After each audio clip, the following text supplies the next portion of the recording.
Pertanyaan berikutnya datang dari Ibu Nova asal Nganjuk. Saya mau bertanya, gimana hutang yang belum dibayar sedangkan yang berhutang sudah meninggal dunia dan para anak-anaknya tidak tahu di mana saja hutang orang tuanya. Gimana cara membayarnya? Ya, bismillahirrahmanirrahim. Tentu saja utang itu harus dibayar, ya kan. Yang harus dilakukan yang berhutang itu harus tahu bahwa dia punya kewajiban. Dan harus tahu bahwa kewajiban itu harus dilunasi, kan begitu, sebelum dia meninggal. Sebab kalau meninggal bawa hutang itu kan menjadi ganjalan, menjadi penghalang, nanti kan ke bawah mati. Nah ini kan persoalannya, keburu mati, yang bersangkutan mungkin tidak sempat diberitahu, lalu anak-anaknya, ahli warisnya, keluarganya juga tidak sempat diberitahu, tapi ada yang tahu bahwa si fulan masih meninggalkan hutang. Nah, sampaikanlah kepada keluarganya. Ini persis di masa Rasul SAW terjadi, kan? Ada orang yang meninggal gitu, lalu sahabat akan menyolati dan memohon kesediaan Rasul SAW untuk mengimami ya sholat jenazah. Ya Rasul siap saja kan, tapi sebentar, coba tanyakan apakah almarhum ini yang meninggal ini ada meninggalkan utang tidak, kan begitu kan, persis lah. Oh tidak tahu ya Rasul, ya tanyakan. Nah jika ditanyakan mungkin ada yang ya kreditur, orang yang mengutangkannya kan. Oh ya, ada kesimpulan sekian kan begitu, iya kan. Ya lalu keluarganya tidak bertindak waktu itu, ya Rasulullah mundur seolah-olah nantilah. Kalau begitu kalian sajalah yang menyolati begitu. Nah dengan Rasul tidak mengimami sholat itu kan serius ya kan, khawatir kan. Akhirnya bukan keluarganya juga kan, ya atas nama teman, tetangga, ikhwah, ukhuwah kan begitu. Ya Rasulullah, baiklah saya saja yang menanggung utangnya dari kalangan yang hadir itu. Jadi itu sukarela saja kan. Ya Rasulullah, alayya dainuhu, begitu. Ya aku yang bayarin. Ya, jadi ada mungkin tetangganya, mungkin kenalannya, mungkin siapa. Baik kalau begitu ya. Lalu karena sudah ada yang nanggung ya kan. Nah di sini persis juga kan. Perlu ada yang menanggung walaupun sudah dikubur ya kan ini. Tapi supaya tidak menjadi kendala ya di dalam kuburnya dan apalagi nanti ke akhirat, ya udah sampaikan ke keluarganya, mungkin keluarga besar juga kan, insya Allah bisa ya, mereka tangani. Kalaupun ada seseorang dari temennya ya akan membantu, itu bagus ya. Intinya utang itu harus dibayar. Gitu. Baik, terima kasih atas penjelasannya. Pertanyaan berikutnya datang dari Bapak Purnama asal Bekasi. Ya. Sudah beberapa bulan rumah tangga saya sering cekcok. Masalahnya karena pasangan sering tulis status di medsos amarah ke orang lain. Dan beberapa kali saya menunjukkan ria adanya sifat lain ketika beli barang baru atau kondisi tertentu. Saya sudah mengingatkan untuk belajar ikhlas atau atas perbuatan jahat siapapun dan tidak koar-koar di media sosial. Saya juga sering ingatkan agar tidak riya dan menunjukkan sifat ain. Bagaimana solusinya? Ya, bismillahirrahmanirrahim. Ini tentu saja berarti kan suaminya itu yang suka bikin status dan lain-lain, lalu bermedsos ria, kadang-kadang mungkin dengan bahasa atau apa. Nah istrinya mengingatkan bahwa itu tidak baik, itu bagus. Istri yang memang soleha, ya tidak takut suaminya tapi lebih takut pada Allah ya kan, khawatir nanti rumah tangganya menjadi kurang berkah, kan itu bagus ya. Nah itu bagus, tapi tentu nasihat itu ya dengan bahasa yang santun, halus, dan cara waktu yang tepat ya. Jadi qaulal layyina, dengan ucapan yang lembut ya. Jangankan kita, Nabi Musa dan Harun saja disuruh mau menasehati Fir'aun ya kan, orang jahat begitu, tapi ya Allah menyuruhnya pergilah ke Firaun, idhaba ila Firaun innahu tagha. Ya, Firaun itu ya tentu saja banyak dosanya. Faqula lahu qawlan layyina. Ya, sampai kepada Firaun tuh dengan ucapan yang lemah lembut tuh ya, apalagi ke suami, kan begitu ya. Itu insya Allah dengan ikhlas dan lemah lembut, memilih waktu yang tepat. Ya, ini lihat ya, si suami lagi enak nih, ya kan, habis baru sholat, misalnya sholat fardu, itu kan, jangan baru datang dari mana langsung semprot, jadi timing itu penting, ya kan. Tapi ya menasehati itu bagus, itu bagian daripada amal soleh, insya Allah. Baik, terima kasih atas penjelasannya. Pertanyaan berikutnya datang dari Bapak Andi asal Sambas. Ya. Bagaimana hukumnya dalam Islam jika seorang istri ngomong pisah ke suaminya? Apa hukumnya? Terus bagaimana jalan keluarnya? Ya, bismillahirrahmanirrahim. Tentu ngomong-ngomong ya, ngumbar kata-kata talak itu, ya pertama istri itu ya tidak dalam posisi punya hak talak. Tidak ada punya. Ya, tidak hak. Kemudian ngomong itu tentu saja ucapan yang salah. Itu kan ya, suami yang punya hak talak saja asal ngomong itu juga bukan ya hal yang baik gitu kan. Nah, itu apalagi istri. Jadi itu harus diingatkan, itu adalah sesuatu yang salah, ya kan, bisa mendatangkan laknat ya dari malaikat, hakikatnya dari Allah Subhanahu wa taala, ya kan. Kan justru istri ya harus berdoa agar rumah tangganya makin sakinah mawaddah warahmah. Kalau ada masalah, bahkan ada jalan keluar, yaitu ya damailah, damai. Misalnya masalah kekurangan materi ya damailah. Ya, ini yang penting kan, kita jalan gitu kan, rumah tangga itu kan begitu. Jangan terus cerai ya, itu ceraikan aku. Itu justru istri yang tidak soleha, itu pertanda harus diingatkan itu kan, nanti khawatir ya diteruskan oleh jin, ya kan, oleh setan, ya itu. Wallah alam. Baik, terima kasih atas penjelasannya. Pertanyaan berikutnya datang dari Bapak Aspi asal Surabaya. Kami ingin bertanya atas keraguan kami tentang hukum menggunakan tulisan bahasa Arab, bukan dari ayat Al-Quran, bukan lafaz Allah, bukan dari hadis, seperti tawakal, ikhtiar, istighfar, apakah diperbolehkan? Ya, tulisan berbahasa Arab. Berbahasa Arab. Jadi secara huruf ya, kalimat bahasa Arab gitu ya. Bukan Latin yang diarabkan, bukan ya. Nah, bagaimana? Nah, kalau kalimat itu nyata-nyata pertama adalah mengandung lafdzul jalalah, ada Allah di situ. Nah, itu tentu saja ya harus dijaga, ya kan. Karena Rasulullah SAW saja di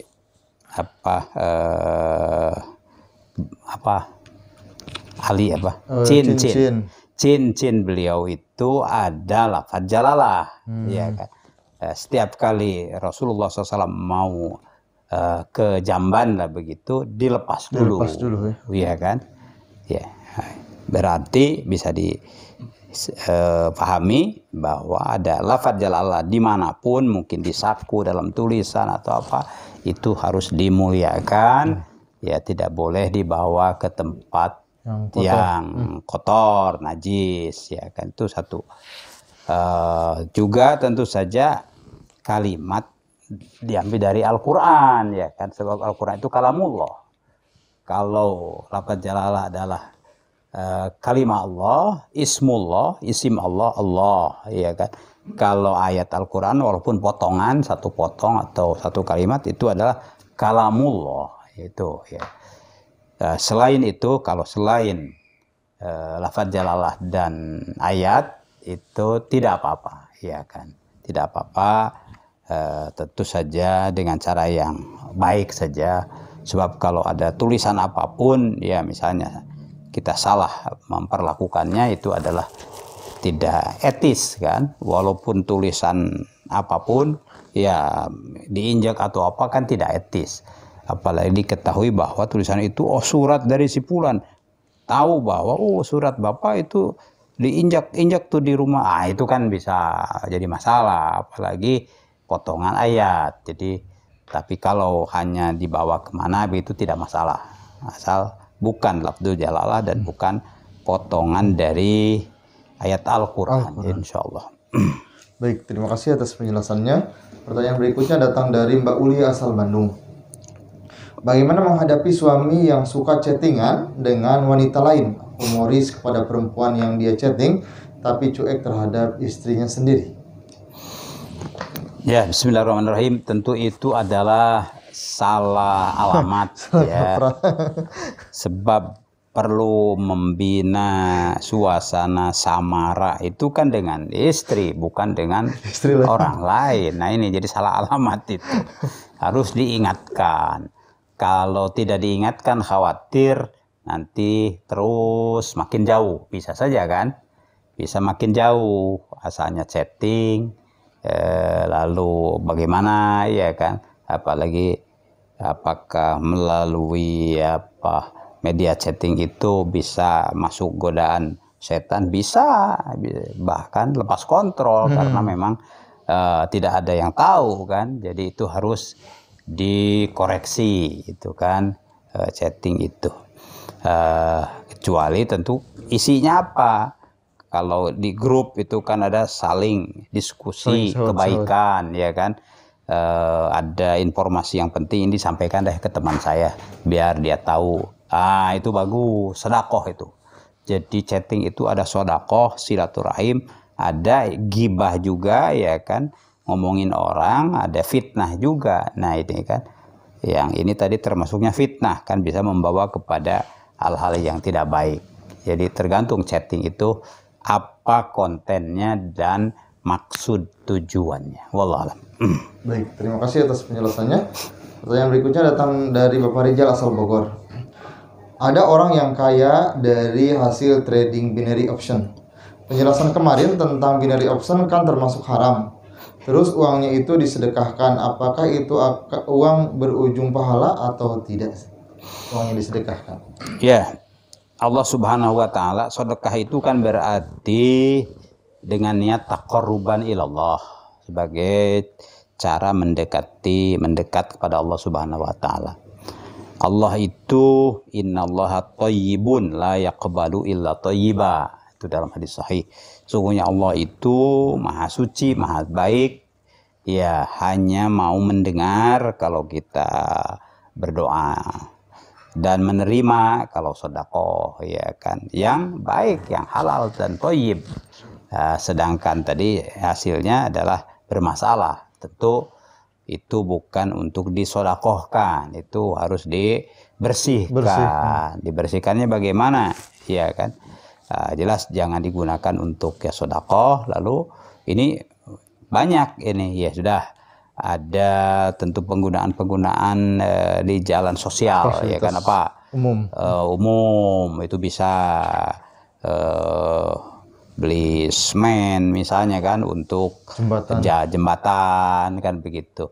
Bagaimana untuk masjid? Nah ini juga ulama keberatan, sebab masjid itu juga tentu kesannya untuk Allah Subhanahu wa taala. Janganlah dengan sesuatu yang ya tidak suci kan. Jadi susah memang sesuatu yang haram itu ya, enaknya sih ya udah disalurkan ke infrastruktur begitu ya kan, atau ya kan ada RT RW titipkan aja ya Pak, mungkin ada kegiatan warga atau apa ini ada dana sosial, manfaatkanlah begitu, tapi bukan untuk ke masjid dan musola kan begitu. Wallah. Baik, terima kasih atas penjelasannya. Pertanyaan berikutnya, saya mau tanya, ketika suami saya sakit, saya rawat tapi gak mau, malah saya dibentak-bentak dan dia minta dirawat kakak iparnya dan sahabat lelakinya. Lalu agak jengkel, saya bilang, ini istrimu tidak? Suami saya bilang tidak sambil emosi dalam keadaan agak sembuh dari sakitnya. Apakah itu sudah termasuk talak? Bahkan membentak ya. Oh ini tidak ya kan. Itu bukan. Sebab talak itu kan harus sharih ya kan, dengan kalimat talak atau cerai ya. Sedangkan itu kan ya Kesel. tidak, kesal aja kan. Jadi ini tapi harus diingatkan ke suami ya, apalagi istrinya mau merawat ya kan. Tapi mungkin cara atau apa yang tidak cocok ya kan. Iya, dievaluasi ya, introspeksi. Mungkin ada hal yang kurang berkenan kan suaminya, perbaiki kan begitu. Tapi diingatkan jangan sampai suami ngambek-ngambek dan keluar ucapan Pasti ada seperti itu. Ya pasti ya kan, apa namanya, kesel atau apa kan begitu ya. Cari, oh mungkin ini perbaiki kan begitu. Jadi jangan sampai ya terlanjur nanti mengucapkan hal-hal yang terdorong emosi kan begitu. Wallah. Baik, terima kasih atas penjelasannya. Pemirsa yang berbahagia, alhamdulillah pertanyaan-pertanyaan yang masuk ke Majelis Yas'alunaka Islam Solusi Kehidupan sudah dijawab oleh Syekhuna. Ya, untuk itu sebelum kita mengakhiri acara, kita tutup dengan doa. Allahumma salli wa sallim ala sayyidina wa maulana Muhammadin wa ala alihi wa sahbihi ajma'in, amin ya Allah ya rabbal alamin. Allahumma inna nas'aluka salamatan fid din wa afiyatan fil jasad wa ziyadatan fil ilmi wa barakatan fil rizqi wa taubatan qabla al maut wa rahmatan indal maut wa maghfiratan ba'dal maut. Allahumma hawin alaina fi sakaratil maut. Allahumma hawin alaina fi sakaratil maut. Allahumma hawin alaina fi sakaratil maut wa nas'aluka an-najata minan nar wal afwa indal hisab wal afwa indal hisab. Allahumma inna na'udzubika min zawali ni'matika wa tahawuli afiatika wa fujaati niqmatika wa jami'i sakhatika ya rabbal alamin. Allahumma inna na'udzubika min jahdil bala wa darakis syaqa wa su'il qada wa syamatatil a'da. Rabbana atina min ladunka rahmatan wa hayyi lana min amrina rasyada. Rabbana ighfir lana wa liwalidina warhamhum kama rabbawna shighara. Allahumma arham walidina kama rabbawna shighara. Allahumma arham walidina kama rabbawna shighara. Rabbana atina fid dunya hasanah wa fil akhirati hasanah wa qina adzabannar. Wa sallallahu wasallam ala nabiyyina wa maulana Muhammadin wa ala alihi wa sahbihi ajmain walhamdulillahi rabbil alamin.